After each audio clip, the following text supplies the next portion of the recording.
கர்த்தருடைய ஆசீர்வாதம் என்ற தலைப்பிலே ஒன்றாக பார்த்து வருகிறோம்.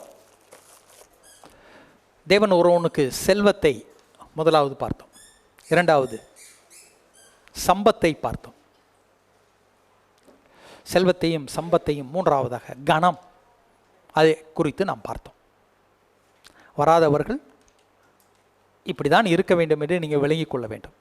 அடுத்து கர்த்தருடைய ஆசீர்வாதத்தில் நம் செழிப்பை குறித்து இப்பொழுது பார்த்து கொண்டு வருகிறோம். அதில் ஒரு வசனத்தை சொல்லிட்டு அடுத்த காரியங்களை நம்ம பார்க்கலாம். நம்ம எல்லாருக்கும் தெரிஞ்சபடி, தெரியாட்டி தெரிஞ்சுக்கணும், முதல் 5 புத்தகங்கள் ஆகமங்கள், ஆகமம்னு முடிகிறதுனால அதுக்கு என்ன வச்சுட்டாங்க, ஆகமங்கள். ஆதி ஆகமம், யாத்திராகமம், லேவியராகமம். மோசேக்கு கர்த்தர் பல வேலைகளை கொடுத்திருந்தார், பல பொறுப்புகளை கொடுத்திருந்தார். அந்த பொறுப்புகளை எல்லாம் மிக சிறப்பாக ஒரு 40 வருடம் அரண்மனையில் இருந்தார், ஒரு 40 வருடம் வனாந்தரத்திலே இருந்தார், அடுத்த 40 வருடம் இஸ்ரவேல் மக்களை வழி நடத்தினார். அதெல்லாம் முடிய போகிறப்ப அவர் பல பணிகளை மிக சிறப்பாக செய்து முடித்தார். குறை இருந்திருக்கலாம், ஒன்று மட்டும் தெரிஞ்சுக்கங்க, மனுஷன்னு இருந்தால் என்ன இருக்கும், குறை இருக்கும். எங்கிட்டையும் இருக்கும், உங்கள்கிட்டையும் இருக்கும். நானும் கர்த்தர்கிட்ட மன்னிப்பு வாங்கிக்கிட்டு குறையை சரி செய்து கொண்டு தேவனோட ஒப்புரவாகி ஆவிக்குரிய வாழ்க்கையில், அதே மாதிரி நீங்களும் குறை இருக்குன்னா கர்த்தர்கிட்ட மன்னிப்பு வாங்கிக்கிட்டு அதை சரி செஞ்சுட்டு இனி செய்யாமல் இருக்க முயற்சி செய்து ஆவிக்குரிய வாழ்க்கையில் நீங்களும் வளரணும், நானும் வளரணும். முழுசும் முழுகுனவே எதை கழுவுனா போதும். ஆமாம், அதை இயேசு சொல்லியிருக்கார். அதை கரெக்ட் பண்ணிக்கங்க, உங்கள் வாழ்க்கையில் அதை கரெக்ட் பண்ணிக்கங்க. அப்போ அநேக அற்புதங்களை இஸ்ரவேல் மக்கள் பார்த்தார்கள், அதிசயங்களை பார்த்தார்கள், நினைக்க முடியாத மாற்றத்தை கண்டார்கள். 430 வருடம் அடிமைத்தனத்திலே இருந்தார்கள். அதில் எல்லாவற்றிலும் ஒரு பெரிய விடுதலையை இவருடைய தலைமையிலே கர்த்தர் கொடுத்தார். சரி, இவருடைய நாள் முடிய போகுது. கர்த்தர் இவருக்கு மிகப்பெரிய ஒரு பொறுப்பை கொடுத்திருந்தார். அது என்னன்னு சொன்னால், எப்பா ஆதியாகமத்தை கர்த்தர் கம்ப்ளீட்டாக வெளிப்படுத்தி இருக்கிறார். கர்த்தர் சொல்லி இருக்காட்டி நிச்சயமாக ஆதியாகம புஸ்தகம் நம்ம கைக்கு வந்திருக்காது. அதே மாதிரி வெளிப்படுத்தின விசேஷத்தை யோவான ஆவியில் பரலோகத்துக்கு கூட்டிகிட்டு போய் இனி நடக்க வேண்டியதுன்னா என்ன, இப்போவே 2000 வருஷம் இதுலேயே நிறையா நடந்துருச்சு, இனியும் நடக்க வேண்டியது இருக்குது. எல்லாத்தையும் கர்த்தர் அவரை கூட்டிகிட்டு போய் பரலோகத்தில் ஒரு பெரிய காட்சி மாதிரியே, ஒரு காட்சி உண்மையாகவே ஒரு சம்பவம் நடக்கிறத அங்கே நடந்துக்கிட்டு இருக்கிறத க்ளீனாக அவருக்கு காமிச்சிருக்கார். அது காமிச்சிருக்காட்டி இன்றைக்கி வெளிப்படுத்தின புஸ்தகமும் நம்மகிட்ட நிச்சயமாக இல்லை. மற்றதெல்லாம் பார்த்தீங்கன்னா கேட்டது, கண்டது, எழுதப்பட்ட அந்த நடபடிகள், மினிட்ஸ் புக்கு, அதிலிருந்து தேடி பிடிச்சி ரெஃபர் பண்ணி ஆவியில் ஏவி அப்படி எழுதப்பட்ட புத்தகங்கள் எல்லாமே ஆலோசனை புத்தகங்கள், இயேசு பேசிய புத்தகங்கள். அது மாதிரி கர்த்தர் அவர்கிட்ட கொடுத்தது மிக முக்கியமானது என்னது, 5 ஆகமத்தை என்ன பண்ணிரு, எழுதி யார் கையில் கொடு, அடுத்த தலைவர் யார், யோசுவாட்ட கொடு. அப்போ இதுக்கு முன்னால் என்ன பண்ணாங்க, வாய்மொழி முந்தி ஓரலாக சொன்னாங்க. என்ன சொல்லியிருப்பாங்க, ஆபிரகாம்கிட்ட கர்த்தர் பேசினாராம், ஆபிரகாம் கீழ்ப்படிஞ்சாராம், ஆபிரகாம் சத்தத்துக்கு கீழ்ப்படிஞ்சு எல்லாவற்றையும் விட்டுட்டு தேவனை சொன்ன இடத்துக்கு தான் குடும்பமாக புறப்பட்டு போனார். கர்த்தர் அவரோட என்ன பண்ணார், உடன்படிக்கை பண்ணினார், ஈசாக்கை கொடுத்தார், ஈசாக்கோட கர்த்தர் உடன்படிக்கை பண்ணினார், உனக்குள் பூமியில் உள்ள வம்சங்களெல்லாம் ஆசீர்வதிக்கப்படும்னு சொன்னார், யாக்கோபோட உடன்படிக்கை பண்ணினார், பேரை மாற்றினதுனால உனக்குள் ஜாதிகள் தோன்றும், ராஜாக்கள் தோன்றுவார்கள், வானத்தின் நட்சத்திரங்களை போல் பிள்ளைங்கள்லாம் பெருகுமா, எல்லாம் சொன்னார். எல்லாம் இதை வந்து இப்போ நான் அந்த காலத்து மனுஷன்னா நான் ஒரு அம்மாட்ட சொல்லியிருப்பேன், இந்த அம்மா என்ன பண்ணியிருக்கான், அது பிள்ளைகளுக்கு சொல்லியிருக்கோம். அது பிள்ளைங்க என்ன பண்ணோம்? அது பிள்ளைகள்கிட்ட ஏன்னா 430 வருஷம் இல்லை நடந்து ஒவ்வொருத்தர்கிட்டையும் சொல்லிகிட்டு இருக்கோம். சொன்னாலும் அவர் மறுபடியும் இந்த இடத்துக்கு கூட்டிகிட்டு வருவேன்னு சொன்னார். கொஞ்ச நாள் கேட்பாங்க, ஆமாம் ஆமான்பாங்க. அப்புறம் எல்லாத்தையும் என்ன பண்ணிடுவாங்க? என்ன செஞ்சிருவாங்க? பூரா மறந்தாச்சு, எல்லாம் மறந்தாச்சு. இன்னமே இந்த வாயில் சொல்கிற பேச்செல்லாம் இல்லை, மறக்கிறதுக்கு வழி இல்லை. இப்போ என்ன பண்ணிரு மோசே, என்ன பண்ணிரு, எழுதி கொடு. இப்போ எடுத்து பாருங்கள் அங்கே என்ன எழுதியிருக்குன்னு பாருங்கள். ரொம்ப அழகாக சொல்லுவார். யோசுவாவை பார்த்து கர்த்தர் என்ன தெரியுமா சொல்கிறாரு? இந்த 8ஆம் வசனம் பாருங்கள், 1:8. இந்த நியாயப்பிரமாண புஸ்தகம் உன் வாயை விட்டு பிரியாது இருப்பதாக, இதில் எழுதியிருக்கிறவைகளின் படியெல்லாம் செய்ய நீ கவனமாய் இருக்கும்படி இரவும் பகலும் அதை தியானித்து கொண்டு இருப்பாயாக.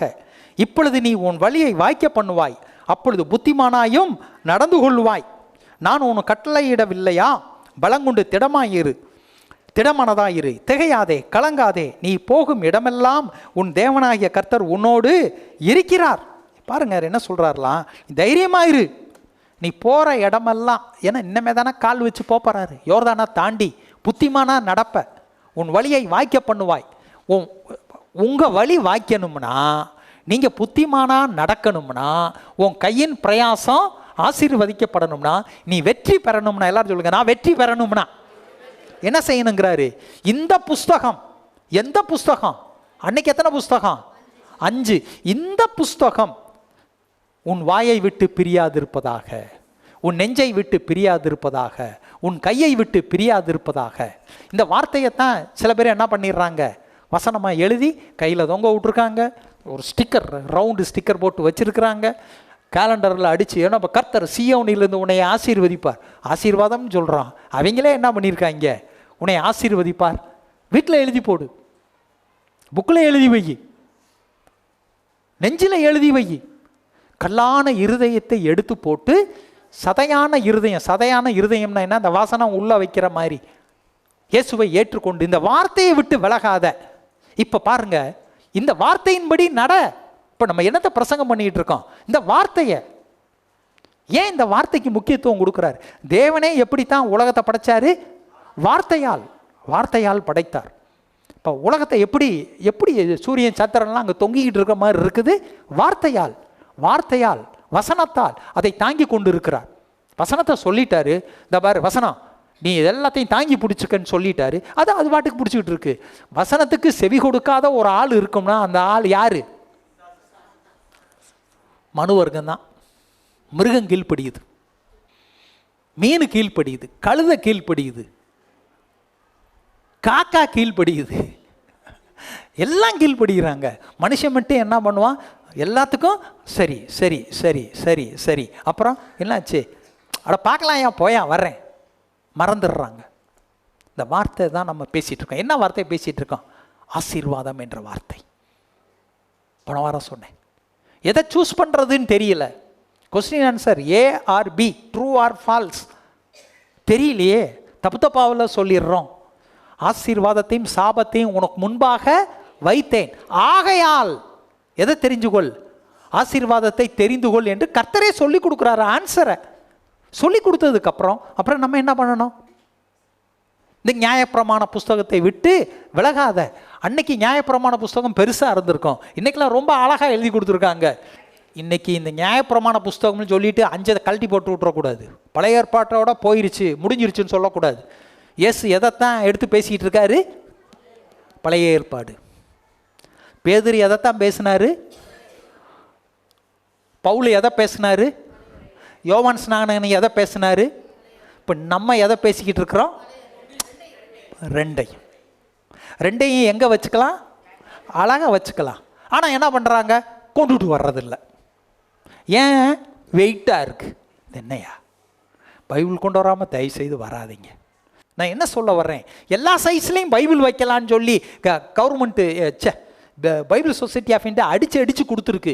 எல்லாத்தையும் வாங்கி வச்சு எல்லாத்தையும் வீட்டில் வச்சுக்கிட்டு இந்த வார்த்தை உள்ளே போகாட்டி சொல்லுங்கள், வார்த்தை என் வாயை விட்டு பிரியாது இருக்கும். இந்த வார்த்தை என் கையில் இருக்கிறது. இந்த வார்த்தையை நான் பேசுகிறேன். இந்த வார்த்தையை சொல்ல சொல்ல சொன்னபடி ஆகும். கட்டளையிட்டபடி நிற்கும். இதை நேசிக்கிறேன், இதை வாசிக்கிறேன், இதன்படி செய்கிறேன். ஹல்லேலூயா. சரி, இந்த வார்த்தையிலிருந்து செழிப்பு என்ற வார்த்தையை பல இடங்களிலே, பழைய ஏற்பாடு அதெல்லாம் அந்த காலம் கிடையாது. அது இல்லைன்னா இயேசு அதை பேசினார். மறுபடியும் சொல்கிறேன், பிசாசை எதை வச்சு இயேசு விரட்டினாரு? பழைய ஏற்பாட்டு வார்த்தை தான். அப்போ பழைய ஏற்பாட்டு வார்த்தையே அவ்வளோ கிரியை நடக்குதுன்னா புதிய ஏற்பாட்டு வார்த்தை எவ்வளோ கிரியை செய்யாது. எபிரேயர் 1:2, இவரை சர்வத்துக்கும் சுதந்திரவாளியாக நியமித்தார். பாருங்க, இவர் தான் எல்லாத்தையும் படைச்சார். இயேசு சர்வத்தையும் படைத்தார், சர்வத்தையும் உருவாக்கிட்டு சர்வத்துக்கும் நீதாப்பா சொந்தக்காரர். சர்வத்துக்கும். எத்தனை கோலங்கள் நம்ம கண்ணு முன்னால் 3 பார்க்குறோம். பூமியில் நிற்கிறோம், இல்லாட்டி உட்காந்துருக்குறோம். பூமி சூரியனை காலையில் உதிச்சிருச்சு 6 மணிக்கு. அப்புறம் ராத்திரியில் ஒன்று வரும், அது என்னது? நிலா, சந்திரன். சூரியன், சந்திரன், பூமியை 3 பார்த்தாச்சு. ஆனால் மிச்ச கோலங்களும் இருக்குது. அது எல்லாவற்றையும் படைத்தவர் கர்த்தர் இயேசு. சர்வத்துக்கும் சுதந்திரவாளியா நியமிச்சிருக்காரு. அப்ப நீங்க யாரை சுமந்துக்கிட்டு போறீங்க? உங்க இருதயத்துல சர்வத்துக்கும் சொந்தக்காரர். எவனாச்சும் ஒருத்தர் வீட்டை காமிச்சு சொல்லுவான். சிலவங்க இந்த பேப்பரில் தான் போடுறாங்க, 14 கட்டடம் கட்டி வச்சிருந்தாராம் அந்த சிரியா துருக்கியில் ஒருத்தர். 14 கட்டடமும் ஒரு ரொட்டியோட நடந்து வர்றாரு. பார்க்கவே கஷ்டமாக இருக்கு. நீங்கள் ஒரு பெரிய பணக்காரரை சுமந்துக்கிட்டு போகிறீங்க. உங்கள் உள்ளத்தில் யார் இருக்கா? பெரிய ஐஸ்வர்யமான் உங்கள் உள்ளத்தில் இருக்கிறாரு. அவர் ஏழை இல்லை. இவ்வளோ பெரியவரை சுமந்துக்கிட்டு நம்ம ஏழையாக இருக்கக்கூடாது. ஏழையாக இருந்தோம்னா அந்த பணக்காரருக்கு ஒரு அவமானமாக போயிடும். நீங்கள் ஏழையாக இருக்கக்கூடாது. பிறந்தப்ப ஏழையாக இருக்கலாம், தப்பு இல்லை. இதை வளர்ந்து வர்றப்பையும் ஏழையாக இருக்கலாம், அதுவும் தவறு இல்லை. இயேசுவை அறிந்து கொண்ட பிற்பாடு என் உள்ளத்தில் இருப்பவர் ஐஸ்வர்யமான், என் உள்ளத்தில் இருப்பவர் பணக்காரர், அவருக்கு ஏற்றாற்போல் நான் நடப்பேன், வேலைகளை தேடுவேன். கொஞ்சம் கொஞ்சமாக படிப்படியாக தான் வர வர விருத்தி அடைந்து மகா பெரியவனானான். வர வர வர விருத்தி அடையணும். அப்போ இயேசு மீது கண்களை பதிங்க. ஐஸ்வர்யம் உங்களை தேடி நிச்சயமாக வரும். இதில் சந்தேகமே இல்லை. மத்தேயு 6:33, முதலாவது தேவனுடைய ராஜ்யத்தையும் அவருடைய நீதியையும் தேடுங்கள், அப்பொழுது இவைகள் எல்லாம் உங்களுக்கு கூட கொடுக்கப்படும். உண்ண உடுக்க இருக்க கூட, அது பேசிக். அவர் மேலே கண்ணை வைக்கணும். கண்ணை அவரை விட்டு எடுத்துடக்கூடாது. அதாவது உங்களுக்குன்னு வேலை உண்டு, உங்களுக்குன்னு குடும்பம் உண்டு, பிள்ளைகள் உண்டு, நல்லது, அது தப்பு இல்லை, அதெல்லாம் செய்யுங்க.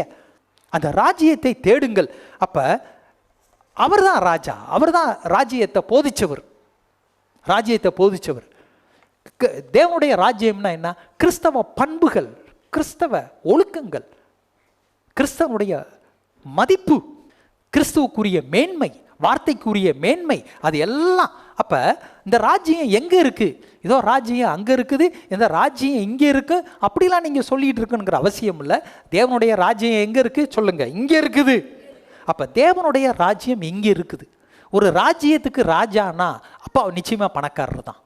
தேவனுடைய ராஜ்யம் எல்லா கண்டங்கள்லையும் இருக்குது. இந்தியாவில் அனைத்து கண்டங்களிலும் இருக்குது. அனைத்து கண்டங்களுக்கும் சொந்தக்காரர். அந்த ராஜ்யம் நிச்சயமாக ஏழை ராஜ்யமாக இருக்காது. அந்த ராஜா உலகத்திலே பணக்கார ராஜா. பணக்காரவங்க இப்போ பணம் அவங்க வச்சுருக்க மதிப்பை வச்சு இவர் உலகத்தில் பணக்காரரு. இவர் கண்டங்களை 5 கண்டங்கமாக பிரித்து அமெரிக்க கண்டத்தில் அவர் பணக்காரரு, ஆசியா கண்டத்தில் இவர் பணக்காரருன்னு சொல்கிறாங்க. அத்தனை கண்டத்துக்கும் சேர்த்து நிச்சயமாக யார் தான் பணக்காரரு?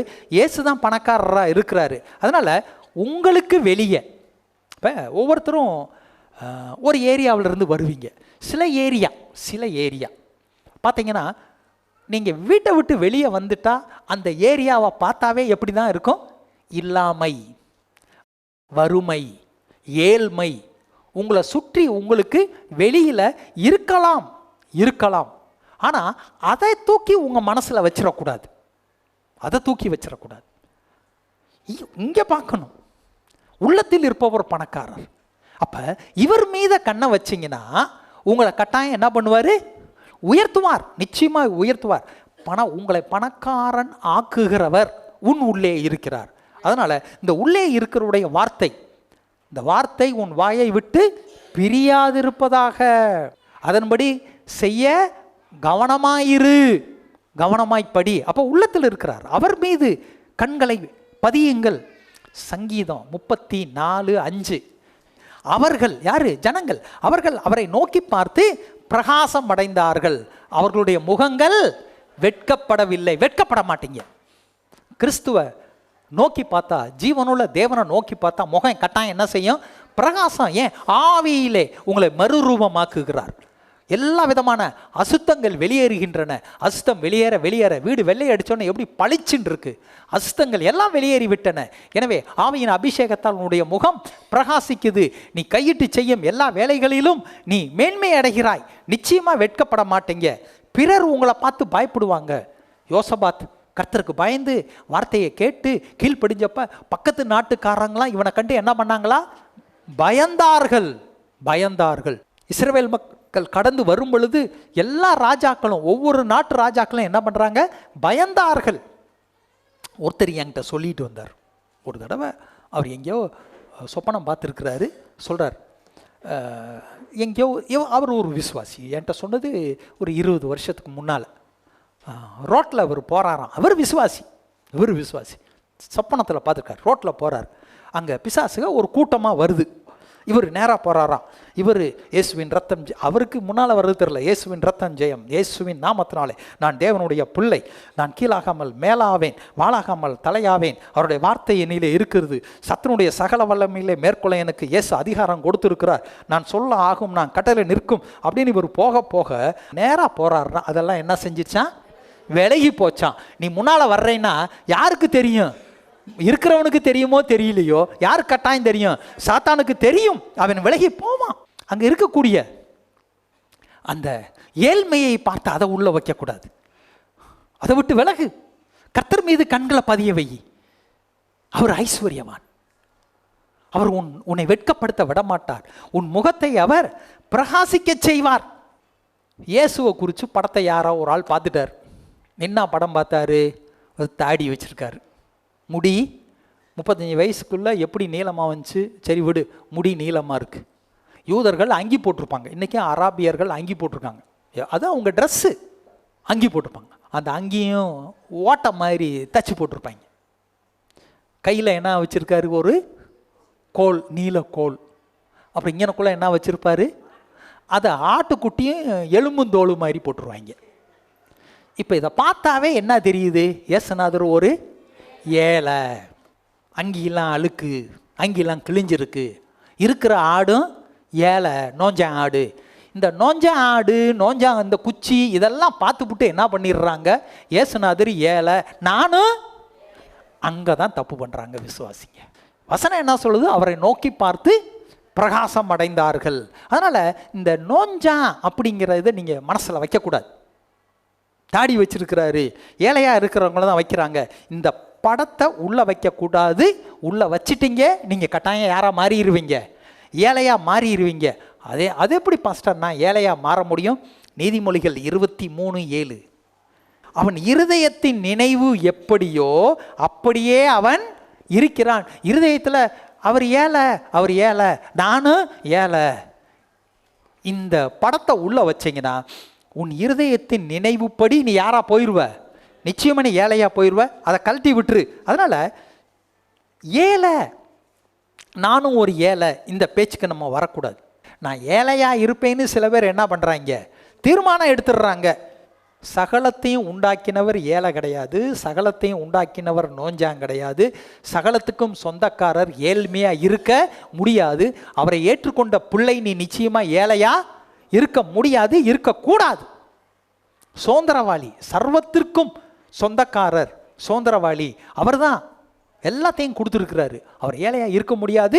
தேவனுடைய பிள்ளைங்க நீங்கள் ஏழையாக இருக்கக்கூடாது. ஏன்? இந்த வார்த்தையை நம்புங்க. இந்த வார்த்தையின்படி நடக்கிற கர்த்தருடைய பிள்ளைகள்லாம் ஐஸ்வர்யவான்களாக இருந்திருக்காங்க. ஏழையாக இருந்தானா அவன் சரியாக படிக்கலை. அதுக்கு உதாரணத்தை ரெண்டையுமே நான் சொல்கிறேன். அப்போ வார்த்தையை நம்பி, அவர் ராஜாதி ராஜா, அவர் எல்ஷடாய், சர்வ வல்லவர். சர்வ வல்லவர் என்னை சர்வத்திற்கும் சொந்தக்காரனாய் படைத்தவரை நான் ஆராதிப்பதால் என்னையும் அவரை போல ஐஸ்வர்யவானாக மாற்றுவார். அந்த வார்த்தை உங்களுக்கு உள்ள இருக்கணும். சங்கீதம் 35:27, தமது ஊழியக்காரனுடைய சுகத்தை விரும்புகிற கர்த்தருக்கு மகிமை உண்டாவதாக. இதே மாதிரி இன்னொரு வசனமும் சொல்லும். அது அடுத்து வர்றப்ப இதை அந்த இடத்துல கொஞ்சம் கூடுதலாக விளக்கி நான் சொல்கிறேன்.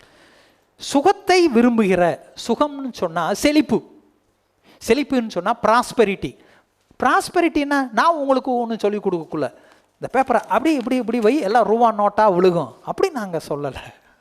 அப்படி யாரும் சொல்ல மாட்டாங்க. கர்த்தரை விசுவாசித்து நீ செயல்பட்டேன்னா உன் கையின் பிரயாசத்தை கர்த்தர் நீ வர வர இன்னைக்கே நீ ஆயிடுவேன்னு நான் சொல்லலை. நான் ஒரு நாள் சொன்னதில்லை. ஈசாக்கும் அப்படிதான், கொஞ்சம் கொஞ்சமாக தான் ஒரே நாளில் 10 கேணியை வெட்டினார், துறவு வெட்டினார், 10லையும் தண்ணி வந்துச்சு. பைபிள் அப்படி சொல்லலை. ஒன்றை வெட்டுறாரு, அவன் கேட்குறான். அப்புறம் கொஞ்சம் தள்ளி போய் அப்புறம் வெட்டுறாரு. ஒரே நாளில் வெட்டவும் முடியாது. கொஞ்சம் கொஞ்சமாக. அதனால் நீங்கள் கொஞ்சம் கொஞ்சமாக. கர்த்தர் சுகத்தை விரும்புகிறார். ஊழியக்காரனுடைய சுகம். போன வாரமே அவர் பிரசங்கம் பண்ணார் அழகா. பழைய ஏற்பாட்டில் யூதர்கள் எல்லாரும் யார்? ஆசாரிய ராஜ்யம். எல்லாரும் சுவிசேஷம் சொல்லணும். அவரவர்களுக்கு கிடைத்த வெளிப்பாட்டின் அடிப்படையிலே தேவனை குறித்து சொன்னார்கள். இஸ்ரவேல் மக்களுக்கு சுவிசேஷம் அறிவிக்கப்பட்டது. அவங்க கீழ்ப்படியாமல் போயிட்டாங்க. கீழ்ப்படிஞ்சவன் கரெக்டாக ஆசீர்வாதத்தை சுதந்திரிச்சான். புதிய ஏற்பாட்டில், பழைய ஏற்பாடு புதிய ஏற்பாடு 1ஆம் நூற்றாண்டுக்கு அப்புறம்தான் புதிய ஏற்பாடு எழுதப்பட்டது. கிட்டத்தட்ட அப்போ தான் வெளியே வருது. 55 AD, கிறிஸ்துவுக்கு பின் 55லேருந்து வேதத்தை எழுத ஆரம்பித்தாங்க. ஒரு 100 ரேஞ்சுக்குள்ளே 50 வருஷத்தில் புதிய ஏற்பாடு முழுசும் எழுதியாச்சு. புதிய ஏற்பாடு பழைய ஏற்பாடு. இந்த வார்த்தையை வாஸ்து தான் என்ன பண்ணுறாங்க? அதன்படி செயல்பட்டு கொண்டு வருகிறார்கள். நாமும் செயல்படுவோம். அது புதிய ஏற்பாட்டில் நீங்கள் வர்றப்ப பேதுரு அழகாக சொல்லுகிறார், நீங்கள்லாம் யார்? ராஜரீக ஆசாரிய கூட்டம். இயேசு நம்மளை பிதாவுக்கு முன்னால் எப்படி நிறுத்துறாரு? ராஜாக்களும் ஆசாரியர்களுமாய் நிறுத்துகிறார். உங்களுக்கு கொடுக்கப்பட்ட பொறுப்பு. போன வாரம் பிரசங்கம் ஒரு சின்ன சுருக்கம். நீங்கள் தேவனுடைய பிள்ளை, நீங்கள் சுவிசேஷகர், நீங்கள் ஆசாரியன். ஒவ்வொருவனும் ஆசாரியன். ஆசாரியனுடைய வேலை என்ன? சுவிசேஷம் அறிவித்தல். அறிவிங்க. இயேசு ரட்சிக்கிறார், இயேசு குணமாக்குகிறார், இயேசு பாவத்தை மன்னிக்கிறார். அவரை தேடி வரும் பொழுது உன்னுடைய பழைய வாழ்க்கை மாறுகிறது. துன்மார்க்க வாழ்க்கை, அக்கிரம வாழ்க்கை மாறுகிறது. எல்லாவற்றையும் விட்டு கர்த்தரை நேசிப்பதால் உனக்குள்ள ஒழுக்கம், கட்டுப்பாடு, நேர்மை, உண்மை, சத்தியம், பரிசுத்தம் வருகிறது. பரிசுத்தரை போல நீ மாறுவதால் உன் கையின் பிரயாசம் ஆசீர்வதிக்கப்படுகிறது. நீ நிச்சயமாய் உயர்வாய். சங்கீதம் 37:25 தாவீது சொல்றார். வயசான காலத்தில் ஒரு ராஜா என்ன தெரியுமா சொல்றாரு? நான் இளைஞனாய் இருந்தேன், வாலிபனாய் இருந்தேன், முதிர் வயது உள்ளவனும் ஆனேன். ஆனாலும் நீதிமான் கைவிடப்பட்டதையும் அவன் சந்ததி அப்பத்துக்கு இறந்து திரிகிறதையும் நான் காணவில்லை. வாலிபனாய் இருந்து பார்த்துருக்கிறேன். இஸ்ரவேல் மக்களை பார்த்தேன். ஒரு நாளும் அவங்க இன்னைக்கு சோறு கிடைக்கல, எங்கே போய் நான் சோத்தை கண்டுபிடிப்பேன், அப்பத்தை எங்கே கண்டுபிடிப்பேன், அவன் சொன்னதில்லை. எனக்கு வயசாயிருச்சு, இப்போ நான் சாகிற நிலைமைக்கு நான் நெருங்கிட்டேன், இன்னும் சில ஆண்டுகள் தான் இருப்பேன். இப்பையும் நான் பார்த்தேன், நீதிமான் கர்த்தரை தேடுகிற கர்த்தருடைய பிள்ளைகள், நீதிமானுடைய சந்ததி அப்பத்துக்கு இங்கே கிடைக்காதா, அந்த வீட்டில் கிடைக்காதா, இந்த கதவை தட்டி எப்போ அப்பம் கொடுக்குறியா, ஃப்ரெண்டு வந்திருக்கிறான், 3 அப்பம் கொடு, அடுத்த வாரம் உனக்கு மிச்சத்தை திருப்பி தர்றேன். இல்லை, அப்பத்துக்கு இறந்து தெரியவில்லை, சோறு இல்லை, சாப்பாடு இல்லை அப்படின்னு படுத்து தூங்கலை. கர்த்தர் எல்லா நேரமும் அவர்களுக்கு கொடுத்துருக்கிறார். அலைந்து திரியவில்லை. இல்லைன்னு போகலை. தாராளமாக அந்த காலத்தில் மிஷினரிமார்கள் நிறையா வந்திருக்காங்க. நம்ம ஊரில் நான் மிஷினரி புத்தகங்கள் படிச்சிருக்கிறேன். ஊழியர்களுடைய முக்கியமாக இந்த திருநெல்வேலி சைடு அங்கே நிறையா, அங்கே தான் மொத மிஷினரிகள் அந்த திருநெல்வேலி டயசிஸ் ஃபஸ்ட்டு வந்தது அதுதான். அப்புறம் தான் ஊழியம் அங்கேருந்து இங்கே வருது.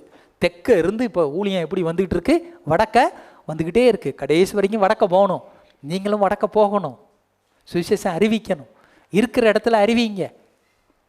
ஊழியம், சுவிசேஷகன், பிற்பாடு அழைப்பு இருந்தாக்க மிஷினரியாக வடக்க போங்க. ஏதாச்சும் கர்த்தருக்குன்னு ஒன்று செய்யுங்க. நானும் தெற்க தான் இருந்தேன். இங்கேருந்து ஒரு 120 கிலோமீட்டர். தெற்க இருந்து இப்போ எங்கிட்டு வந்திருக்கிறேன், வடக்க வந்திருக்கிறேன். நீ இப்போ இங்கேருந்து கொஞ்சம் பேர் சென்னைக்கு போயிருக்கிறாங்க. அவங்களும் சொல்கிறாங்க என்கிட்ட, நான் இந்த இடத்துல வேலை பார்க்குற இடத்துல ஒரு ஆத்மாவை ஆதாயம் பண்ணேன், ஸ்தோத்திரம், தெற்க இருந்து வடக்க போயிருக்கு. அங்கே நீங்களும் என்ன பண்ணுங்க, வடக்க போங்க. வேலையின் நிமித்தம், திருமணத்தின் நிமித்தம் போனீங்கன்னா சுவிசேஷம் அறிவியுங்க. அப்போ தான் அது மாதிரி மிஷினரிகள் அந்த காலத்தில் வந்தாங்க. நம்மளுக அந்த வெள்ளைக்காரன் அவன் ரொம்ப தாழ்ந்த ஜாதி, என் வீட்டில் இருக்கிற பாத்திரத்தில் என்ன பண்ண மாட்டேன், சோறு கொடுக்க மாட்டேன். அந்த காலத்தில் கஞ்சி, இவன் சோறு நெல் சோறு வடிக்கிறதெல்லாம் இல்லை, கம்மங்கஞ்சி சோளக்கஞ்சி. பசிக்குது என்னமாச்சும் கொடு. நான் என்னத்தை கொடுக்க, என்கிட்ட ஒன்றும் இல்லை. வெள்ளைக்காரன் என்ன வச்சுருப்பேன் தலையில், தொப்பி தான் இருக்குந்தா, நீட் ஊரு கஞ்சியை.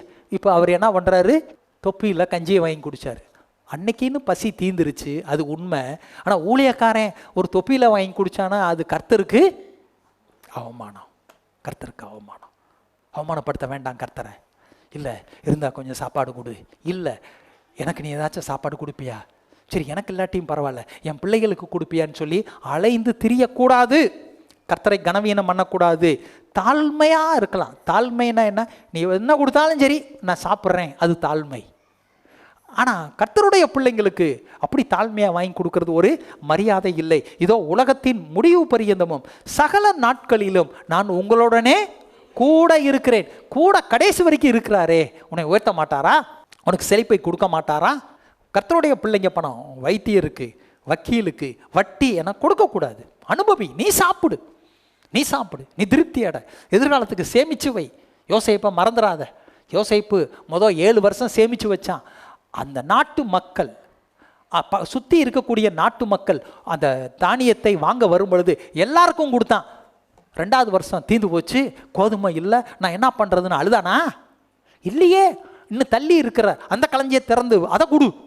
4வது வருஷம், ஐயா தீரப்போகுது, முடிஞ்சு போச்சு, இன்னும் என்ன பண்ணுறது? 7 வருஷம் சாப்பிட்டாங்க. எந்த வருஷம்? பஞ்ச காலத்தில்.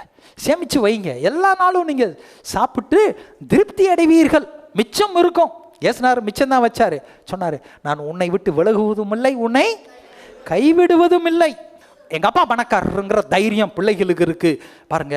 இதுதான் விசுவாசிக்கு தேவை. உபாசம் போட்டு நான் பணக்காரன் ஆவேன்னு சொல்லிட்டு 1 நாள் உபாசம் 3 நாள் உபாசம் நீ போடணுங்கிற அவசியம் இல்லை. அப்பா உள்ளே இருக்கிறாரு. இந்த அப்பா என்னை ஆசீர்வதிப்பார். நான் அவரோட என்ன பண்ணுவேன், நான் விட்டு கொடுப்பேன். ஒரு சின்ன வேலை சின்ன வேலையில் சேரணும், சின்ன வேலையில் சேரணும். அதிலிருந்து என்ன பண்ணு, இன்னொரு வேலைக்கு போ, அதிலிருந்து இன்னொரு வேலைக்கு போ, அதிலிருந்து இன்னொரு வேலைக்கு போ. அப்படி கொஞ்சம் கொஞ்சமாக உயர்ந்து போ. ஒரு வேலைக்கும் போக மாட்டேன்னா நீ உருப்பட மாட்ட. அப்புறம் பாடி வளைஞ்சு கொடுக்காது. அன்னைக்கு இருக்கிற விலை இன்னைக்கு இருக்காது. சின்ன கடை. எங்கள் ஊரில் ஒருத்தன் இருந்தான், இந்த பெட்டி கடைன்னு தெரியுங்களா, பெட்டி கடை தான் வச்சார். ஒரு பெட்டி வச்சார். அப்புறம் அந்த பெட்டியை கொடுத்து விட்டு கொஞ்சம் பெரிய பெட்டியாக வச்சார். அப்புறம் அதை விட்டு நல்லாவே கடை வச்சார். அவர் செத்து போயிட்டார். மகன் வந்தேன், நமக்கும் கடைக்கும் லாய்க்கப்படாது, அவன் விட்டு அவன் ஐடி ஃபீல்டுக்கு போயிட்டான். சரி, அது மாதிரி அடுத்த லெவலுக்கு போங்க. அதனால் பிள்ளைங்களுக்கு இந்த அப்பாவை குறித்த ஒரு அறிவு இருப்பதை போல விசுவாசி ஒவ்வொருவருக்கும் பரலோக அப்பாவை விட்டு ஒரு அறிவு இருக்க வேண்டும். என்ன அறிவு? நான் உன்னை விட்டு விலகுவதும் இல்லை, உன்னை கைவிடுவதும் இல்லை என்று சொல்லி இருக்கிறாரே. எபிரேயர் 13:5. அதனாலே நாம் தைரியம் கொண்டு, கர்த்தர் என் சகாயர், நான் பயப்படேன், மனுஷன் எனக்கு என்ன செய்வான் என்று சொல்லலாமே சொல்றாரு. அதான் விசுவாச அறிக்கை. என்ன செய்வான்? அவன் உன்னை மிரட்ட முடியாது. கடை வாங்காமையே மிரட்டுவாங்க கொடுத்த மாதிரி. ஞானம் நமக்கு தேவை. நான் உன்னை விட்டு விலகுவதும் இல்லை, கைவிடுவதும் இல்லை. பெரிய தேவன். சில சமயம் பெரிய தேவை வர்றப்ப கலங்குறோம். என்னது? 10 பவுன் கேட்டாங்க, பிள்ளை கட்டி கொடுக்கணும், வயசு ஆயிடுச்சு, என்ன செய்யறதுன்னு தெரியல. சின்ன பிரச்சனை வர்றப்ப, இன்னைக்கு காலையில் பால்காரன் வரலை, பால்காரங்க ஸ்ட்ரைக் பண்ணிட்டாங்க, என்ன செய்யறது? வரக்காப்பி டீ போட்டு குடிச்சிடலாம். ஆனால் பிள்ளைக்கு 10 பவுன் போட்டு கொடுக்குறப்ப ஐயோ. பெரிய பிரச்சனை வர்றப்ப பெரிய கலக்கம், சின்ன பிரச்சனை வர்றப்ப இதுதானே, இது ஈஸின்னு நினைக்கிறோம். சின்ன பிரச்சனையோ பெரிய பிரச்சனையோ, செங்கடல் விளக்க வைப்பது இஸ்ரவேல் மக்களுக்கு பெரிய பிரச்சனை. ஆனால் கர்த்தருக்கு சொல்லுங்க லேசான காரியம். எல்லாரும் சொல்லுங்க, கர்த்தருக்கு லேசான காரியம் மனிதனுக்கு கடினமான காரியம். உன்னை குணப்படுத்த கர்த்தரால் கூடும். ஒன்றுக்கு கர்த்தர்னா 10க்கும் யாரு தான்? கர்த்தர் தான். இந்த பிரச்சனையை தீர்க்க கர்த்தரால் முடியும்னா அந்த பிரச்சனையும் தீர்க்க கர்த்தரால் முடியும்.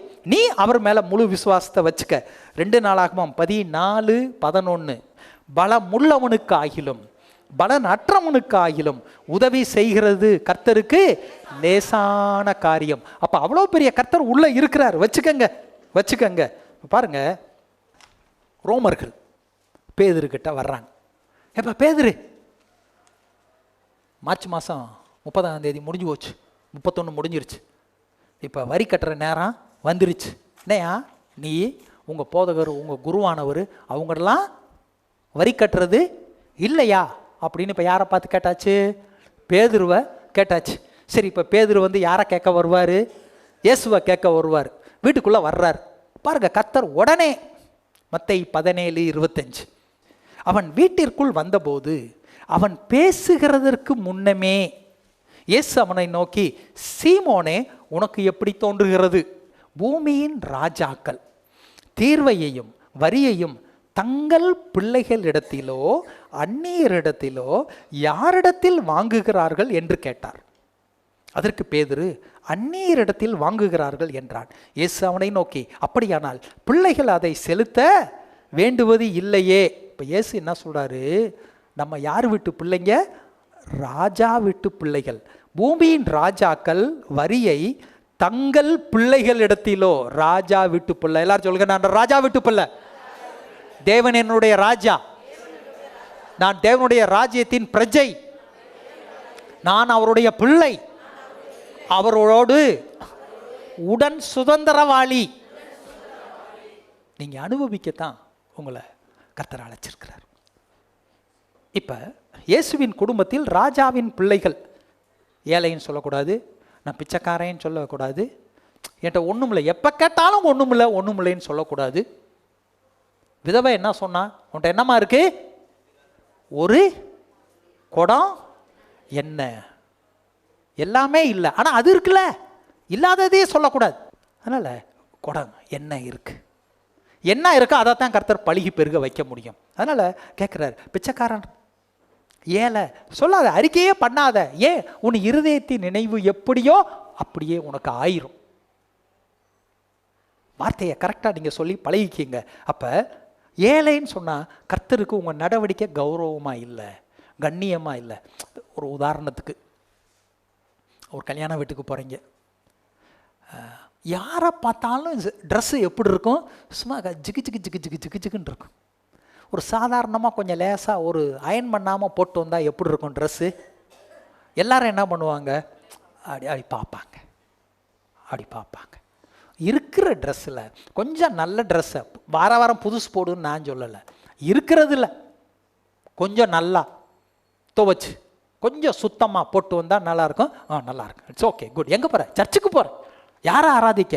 ஜீவனுள்ள தேவனை ஆராதிக்க. இருக்கிறதுல கொஞ்சம் நல்லதா போட்டு வந்தாக்க அது கௌரவமாக இருக்கும். பேதுரு பார்த்து பேதுரு என்ன பண்ணுறான்? இந்த வரி கட்டுறது பெரிய பிரச்சனை, அது எப்பட்றா கட்டுறது? இப்போ என் கையில் பணம் இல்லையே, என்ன செய்கிறது?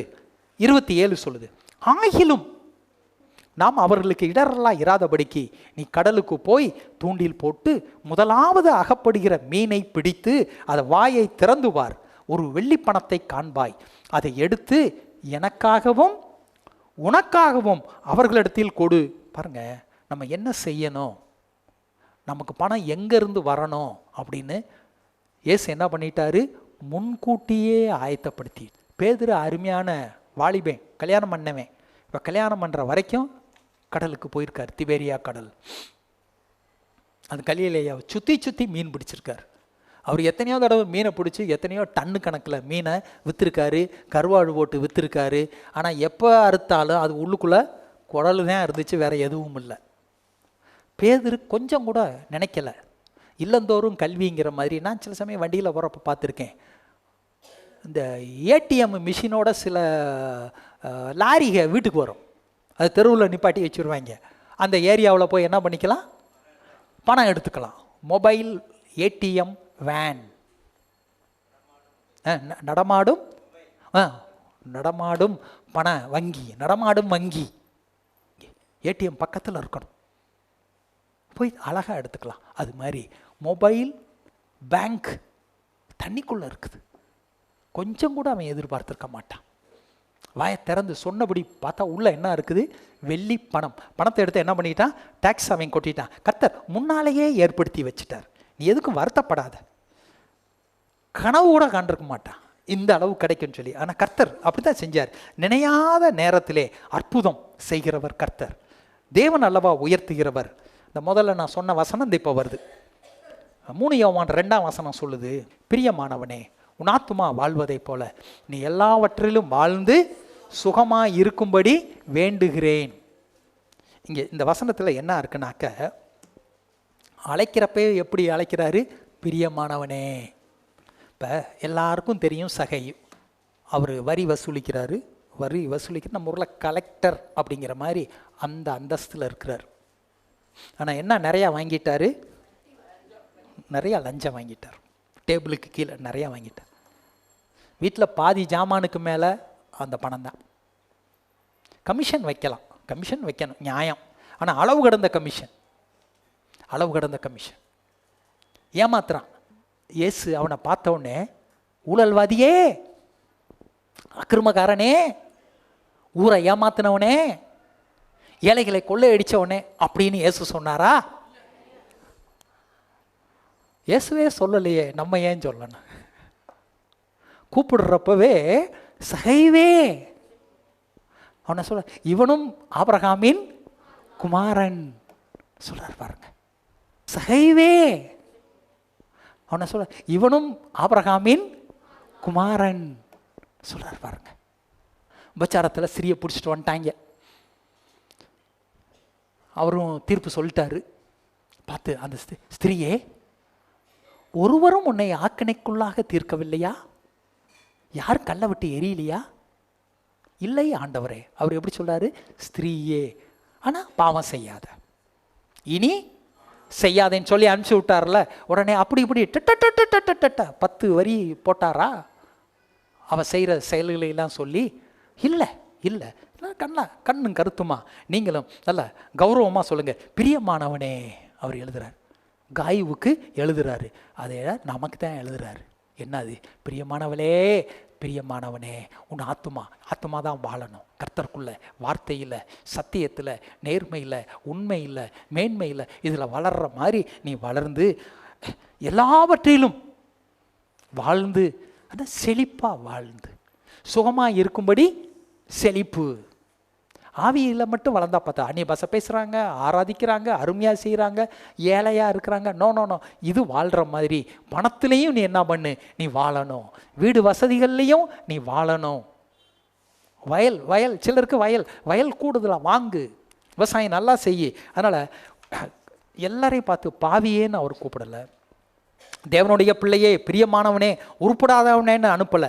சாப்பிடு, நிச்சயமாக உனக்கு என்ன இருக்கும்? மிச்சம் இருக்கும், தாராளமாக இருக்கும், தாராளமாக இருக்கும். கர்த்தர் என் மேய்ப்பராக இருக்கிறார், எனக்கு குறை ஒன்றும் இல்லை. தேவன் குறைவுபடுவதில் கர்த்தர் விருப்பப்படுறதில்லை. 40 வருஷம் மன்னா வந்துச்சே, இதில் 30 லட்சம் பேரில் 1 லட்சம் பேர் எங்கள் சைடில் இன்றைக்கி மழையே பெய்யலை, மழை பெய்யலை. மோசே, எங்கள் பக்கத்தில் மழை பெய்யலையே, இப்போ நாங்கள் சாப்பாட்டுக்கு என்ன பண்ண? யாராச்சும் ரிப்போர்ட் பண்ணாங்களா? சொல்லலையே. காடை, எங்கள் சைடுக்கு காடையே வரல. பார்த்துருக்கீங்களா? பேப்பரில் அடிக்கடி வரும், இந்த பகுதியில் குடிநீர் 3 நாட்களுக்கு. இன்னைக்கு ஆக்சுவலாக எங்கள் சைடுக்கு வராதுன்னு பேப்பரில் வந்திருக்கு. ஆனால் அன்னைக்கு அப்படிலாம் இல்லை. எல்லா பக்கமும் மன்னா. கர்த்தர் அதை தான் விரும்புகிறார். நீ தொல்லையோடு இருப்பது கர்த்தருக்கு சித்தம் அல்ல, நீ குறைவோடு இருப்பது கர்த்தருக்கு சித்தம் அல்ல. நீ சந்தோஷமாய் சமாதானமாய் நீ சாப்பிடு, திருப்தியாயிரு. சிங்கக்குட்டிகள் தாழ்ச்சியை அடைந்து பட்னியாய் கிடக்கும், கர்த்தரை தேடுகிற பிள்ளைகளுக்கோ ஒரு நன்மையும் ஒரு நன்மையும் குறைவுபடாது. பார்த்துருக்கிறேன் நான் இந்த அனிமல் பிளானட்டில். சில சமயம் மழை பெய்யாது, செரங்கிட்டி நேஷனல் பார்க் மழை பெய்யாது. அப்போ அந்த எரும மாடு, அது கேப் பஃபலோன்பாங்க, செத்து கிடக்கும். சிங்கமே செத்து கிடக்கும். எல்லா கழுகும் வந்து நல்லா சாப்பிட்டு போகும். சிங்கம் காட்டுக்கு ராஜாவுடைய குட்டிகள்லாம் என்ன செய்து செத்து கிடக்குது, சோறு இல்லாமல் அலையும், ஒரு வாரத்துக்கு கிடைக்காத சொல்லுவாங்க. நீங்களும் போட்டு பார்த்துருப்பீங்கல்ல. இல்லை பற்றாக்குறை, இல்லை வறட்சி, ஒன்றும் இல்லை, கிடைக்கல, அங்கங்கே செத்து கிடக்கும், யானையெல்லாம் செத்து கிடக்கும். ஆனால் கர்த்தருடைய பிள்ளைங்க என்ன மாட்ட, சாப்பாட்டினால நீ சாக மாட்ட, குறை ஒன்றும் இல்லை. கர்த்தருடைய பிள்ளைகளுக்கோ ஒரு நன்மையும் குறைவுபடாது. அது வந்தாக்க கர்த்தருக்கு அது நிறைவில்லை. ஏன்னா நம்முடைய தேவன் பரிபூரணத்தின் தேவன், பரிபூரணமான தேவன். உன் தேவன் பூரணராக இருப்பதை போல நீயும் பூரணராக இருந்தானே சொல்லியிருக்காரு. அதனால் ட்ரெஸ்ஸில் குறைவில்லை. உன் வாகனம் ஓட்ட வண்டியை ஓட்டிட்டு வராத, ஓட்ட வண்டி அது கர்த்தருக்கு அது கனத்தை கொடுக்காது. அதான் ரீசர்வீஸ் பண்ணு, நல்லா பெயிண்ட் பண்ணு, ரொம்ப அழகா நல்ல ஒரு வண்டியில் வா. வண்டியை வாங்கிட்டியா, கரெக்டாக 8 மணிக்கு கோயிலுக்கு வந்துரு. அதுக்கு தானே கர்த்தர் கொடுத்துருக்காரு. நீ ஆசீர்வாதமாக இருப்பாய். உன்னை பார்த்து 4 பேர் ஆசீர்வதிக்கப்படுவாங்க. வா, வர்றப்போ ஒருத்தரை கூட்டிகிட்டு வா, கார் வாங்கு, 4 பேரை கூட்டிகிட்டு வா, 4 பேர் வரலாமே. தேவன் அதை விரும்புகிறார். ஏன் இருக்கிறார்? நான் கர்த்தர், நான் மாறாதவர், நேற்றும் இன்றும் என்றும் மாறாதவர். ஆபிரகாமுக்கு அதே ஆசீர்வாதத்தின் தேவன் தான், இன்னைக்கு உனக்கும் அதே தேவன் தான். அவருக்கு தேவன் வேற, எனக்கு தேவன் வேறன்னு ஒரு நாள் கிடையவே கிடையாது. ஏதேன் தோட்டம், கர்த்தர் ஏதேன் தோட்டத்தை படைச்சார். ஏதேன் தோட்டத்துக்காக யாரை படைச்சாரு? ஆதாம் ஏவாளை படைச்சாரு. அப்ப செழிப்புக்காக யாரை படைச்சிருக்கிறாரு சொல்லுங்க? எண்ணெயின்னு ஏற்கனவே சொன்னவங்கன்னா வெளிச்சம் அடிச்சிருச்சு, உன்னைய படைச்சிருக்க. ஏதேன் தோட்டத்துக்கு அவங்கள படைச்சார்னா எவ்வளவு மரங்கள், எவ்வளவு கனி தரும் செடிகள், எவ்வளவு கிழங்கு தரும், தரைக்கு கீழே இருக்கக்கூடிய பூண்டுகள் எல்லாம் கர்த்தர் கொடுத்தார். தாராளமாக, ஏராளமாக தான், இல்லைங்கிற பேச்சுக்கே இடம் கிடையாது. அவ்வளவு கர்த்தர் கொடுத்துருக்கிறாரு. அதனால் இன்னைக்கு இயேசுவை அனுப்பிச்சது பாவக்கரையை மாற்றுறதுக்கு மட்டும் இல்லை, தரித்திரிய கரையையும் நீக்குவதற்கு தான் அனுப்பிச்சிருக்கிறாரு. எனவே இது இயேசுனுடைய சித்தம், பிதாவினுடைய சித்தம், நாம் செழிப்பாய் இருக்க வேண்டும் என்பது தான். நானே வாசல் சொல்றாரு யோவான் 10:9. நானே வாசல், என் வழியாய் ஒருவன் உட்பிரவேசித்தால் அவன் ரட்சிக்கப்படுவான், அவன் உள்ளும் புறமும் சென்று மேய்ச்சலை கண்டடைவான். பாருங்க, எல்லாரும் சொல்லுங்க, உள்ளும் புறமும். உள்ளுக்குள்ள வெளியில. அப்ப செழிப்பு எத்தனை இடத்துல இருக்கணும்? 2 இடத்துல இருக்கணும். உள்ளேயும் இருக்கணும், வெளியேயும் இருக்கணும். உள்ள என்ன? அது ரட்சிப்பு. உள்ள ரட்சிப்புனா அப்புறம் வெளியேயும் ரட்சிப்பு. உள்ளுக்குள்ள எதிலிருந்து ரட்சிப்பு? பாவத்திலிருந்து ரட்சிப்பு. வெளியில எதிலிருந்து ரட்சிப்பு? ஏழ்மை, தரித்திரியம், இல்லாமையிலிருந்து ரட்சிப்பு. அது ரொம்ப முக்கியம். அதனால வெளியில சில பேர் இன்னும் இல்லாமையிலையும் வறுமையிலையும் வாடிக்கொண்டு இருக்கிறார்கள். கர்த்தர் அதில் இஷ்டப்படலை. அதை நீ மாற்று, நீ தான் மாற்றிக்கணும். அதனால தான் ஆதாயப்படுத்த முடியவில்லை. இன்னைக்கு நிறைய பேர் ஆத்தும ஆதாயம் பண்ண முடியாத காரணம் என்ன? சிலர் ஒருவேளை பலர் நல்ல ட்ரெஸ் போட்டு சுவிசேஷம் சொல்லாதனால பண்ண முடியாமல் போயிடுச்சு. ஏழையாக இருக்கிறப்ப ஏழையாக கோயில் கூப்பிட்டு வர்றாங்க.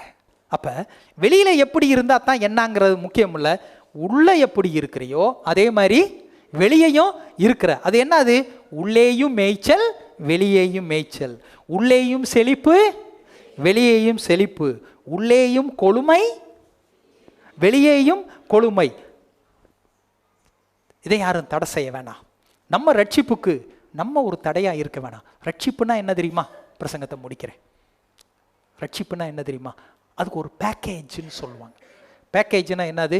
ஹாஸ்பிட்டலில் பெட்டுக்கு, கண்டுபிடிக்கிறதுக்கு, மருந்துக்கு, வீட்டுக்கு போக வரைக்கும் என்னென்ன இருக்கோ எல்லாம் இதில் அடங்கிடும். அதுக்கு பேர் பேக்கேஜ். உதாரணத்துக்கு 25,000 ரூபா கொடுத்தீங்கன்னா எல்லாம் இதில் அடங்கிடும். இல்லைன்னா ஒன்றுக்கு இங்கே போகணும், அங்கே போகணும், இங்கே போகணும். பேக்கேஜ். ரட்சிப்பில் என்ன இருக்குது தெரியுமா? பரிசுத்தம், செழிப்பு, சுகம், சமாதானம், இதெல்லாம் எதில் அடங்கியிருக்கு? ரட்சிப்பில் அடங்கியிருக்கு. நீங்கள் ரட்சிக்கப்பட்டிருக்கீங்கன்னா பாவத்தில் மட்டும் இல்லை, எல்லாவற்றிலும் ரட்சிக்கப்பட்டு இருக்கிறீர்கள்.